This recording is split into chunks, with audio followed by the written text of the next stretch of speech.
Dari Ibu Nadia.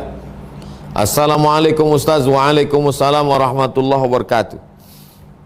Bagaimana menurut Ustaz tentang giveaway, bagi-bagi hadiah lewat media sosial? Apakah boleh menerima hadiah giveaway? Pertanyaannya tak lengkap. Saya mau pengetahuan secara umum, baru saya bisa jawab. Saya tak mengikuti.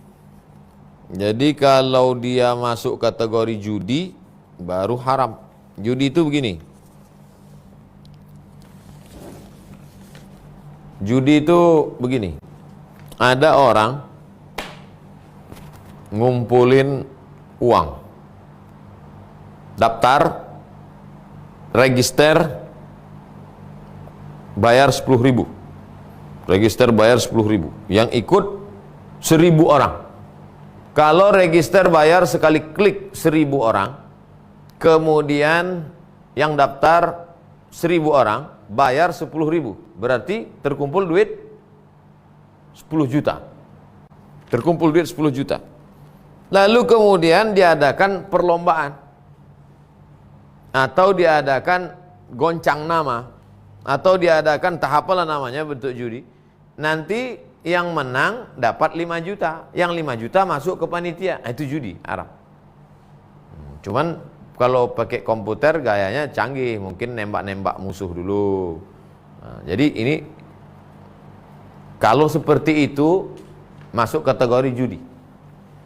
Kalau yang tidak pakai internet, anak-anak muda ngumpul, buka pendaftaran, bayar 100.000, 100.000, kumpul 10 orang, 10 juta. Lomba mancing, yang menang dapat 5 juta. Terkumpul duit 10 juta, yang menang dapat 5 juta. Semualah pasang pancing. Ikannya 1 ekor, kenyang pula.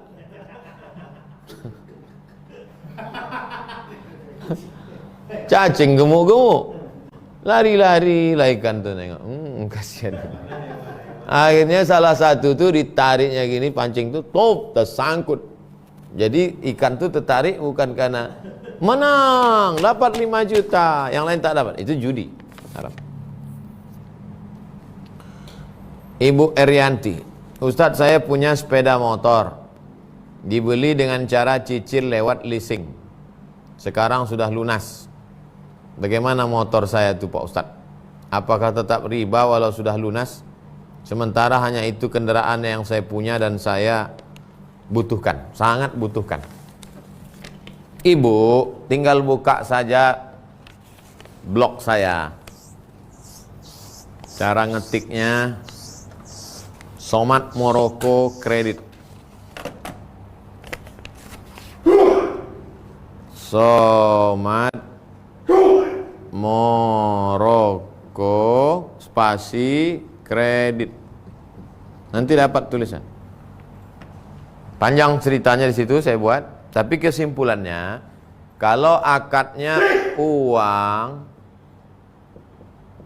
dengan uang, riba. Tapi kalau uang dengan barang, tidak riba. Uang dengan uang, barang. Uang dengan uang, riba. Pinjam uang 10 juta, bayarnya 11 juta, riba. Tapi kalau uang dengan barang, enggak. Loh, saya ini Pak Ustadz uang dengan barang berarti enggak riba. Kalau ibu dengan teman ibu enggak riba. Aku beli motormu ya, tapi aku cicil setahun, enggak riba. Karena langsung ketemu antara yang punya uang dengan yang punya barang. Tapi yang terjadi di masyarakat enggak gitu. Pembeli pergi ke dealer. Saya beli nih Pak, uangnya mana? Saya enggak punya uang cash. Mau saya beli cicil boleh enggak? Kata dealer, boleh. Tapi saya hubungi dulu jasa penyedia keuangan. Itulah dia tadi itu. Jadi akadnya sebetulnya adalah uang dengan uang. Ini pinjam uang, bayarnya Nah, jadi akadnya, kalau akadnya segitiga begini, sebetulnya si pembeli ini minjam uang, maka uang dengan uang bayar berbunga. Kesininya cash.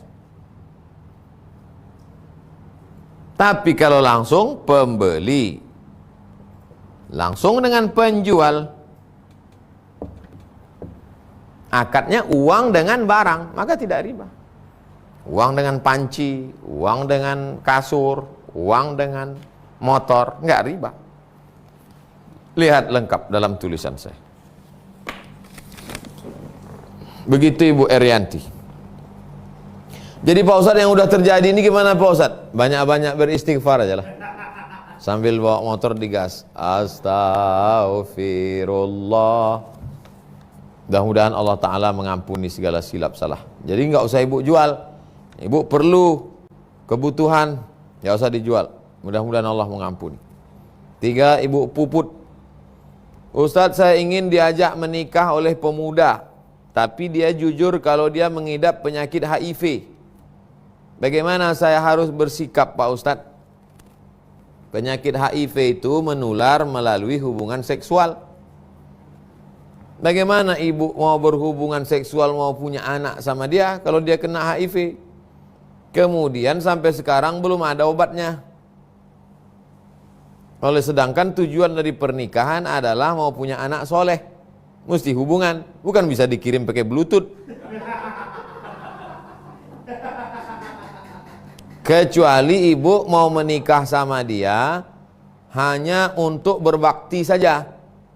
Misalnya Ibu Puput umur sudah 45, janda, anak sudah besar. Nikah hanya kasihan aja sama dia, mau beramal soleh. Aku nikah sama kau cuma untuk merawatmu saja. Kita tak ada hubungan, kita serumah tapi hanya untuk merawatmu sampai malaikat maut datang aja. Nah, itu beda. Tapi kalau niatnya mau berumah tangga, mau punya anak, maka tidak bisa Ibu Puput. Ibu punya hak. Tapi sebetulnya laki-laki meminang itu tidak langsung ke Ibu Puput, tapi ke wali ibu, ke ayah ibu, ke kakek ibu, ke abang ibu, ke adik ibu, ke abang ayah, ke adik. Mereka lah yang memutuskan. Musyawarah dengan Ibu Puput. Put, ini ada orang mau minang kamu, tapi dia kena HIV. Menurut papa gimana? Kalau menurut papa, papa kasihan. Tapi ini kan juga rumah tangga ini bukan sekedar kasihan. Kamu nanti mau punya anak, saya juga ingin punya cucu. Nah, jadi kalau gitu kita tidak bisa menerima. Ada manfaat di situ, tapi ada mudarat. Darul mafasid muqaddam ala jalbil masalih. Menolak mudarat lebih utama daripada mengambil manfaat. Saya kira bisa dipahami jawaban saya yang utuh, sempurna. Jangan dipotong-potong. 4, Ibu Anissa. Ustadz, saya seorang menantu dan mertua saya mengharamkan saya untuk menginjakkan kaki ke rumahnya. Apa yang harus saya lakukan Ustadz? Kuharamkan engkau menginjakkan kakimu ke rumahku. Itu maknanya dia marah. Substansi maknanya di situ dia marah, bukan haram. Jangan nanti ditanya, kok nggak pernah ke rumah mertuamu? Haram. Bukan itu maksudnya. Haram. Kan kita disuruh menjauhi perbuatan yang haram. Maka saya nggak nginjakkan kaki ke situ. Bukan itu maksudnya. Dia sedang marah. Lalu kalau dia marah, terserahlah bagaimana supaya marah dia hilang. Belikan dia buah-buahan, belikan dia pakaian, rebut hatinya. Tak perlulah saya ajari itu. Pandailah Ibu Anissa. Pandai Ibu supaya hatinya luluh. Akhirnya berdamai, dia menjadi baik. Doa, usaha, doa, ikhtiar.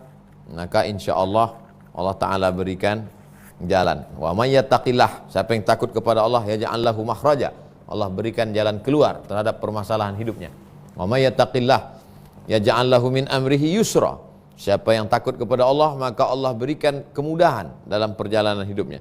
Wa may yattaqillah yukaffir anhu sayiatihi wa yu'zim lahu ajra, siapa yang bertawakal takut kepada Allah maka Allah akan hapuskan dosanya dan lipat gandakan amal kebaikannya. Doa silahul mu'min, Ibu Anissa. Doa jangan lupa. Ya muqallibal qulub, engkau yang membolak-balikkan hati. Hati mertua ibu itu di dalam kuasa Allah. Dia kuasa bolak-balikkan. Doanya baik-baik. Jangan pula doa yang tak baik. Doakan supaya dia istiqamah, panjang umur, lembut hatinya, solat sunat hajat tengah malam. Solat sunat hajat sama seperti solat sunat biasa. Sujud terakhir mohon kepada Allah. InsyaAllah semoga Allah memberikan kebaikan. Man lazimal istighfar, banyak-banyak beristighfar. Ja'alallahu lahu min kulli dhiqin makhraja, setiap kesempitan diberikannya kelapangan. Wa min kulli hammin faraja, setiap kesusahan diberikannya kesenangan. Wa razaqahu min haitsu la yahtasib, diberi jalan solusi dari jalan yang tidak disangka-sangka. Begitulah Ibu Anissa. Mudah-mudahan kita diberikan kebaikan. Jamaah yang dimuliakan Allah, kita tutup dengan baca doa kafaratul majlis. Subhanakallahumma wa bihamdika asyhadu an la ilaha illa anta astaghfiruka wa atubu ilaik. Wassallallahu ala sayyidina Muhammad wa ala alihi washabihi wasallam walhamdulillahirabbil alamin. Wassalamualaikum warahmatullahi wabarakatuh.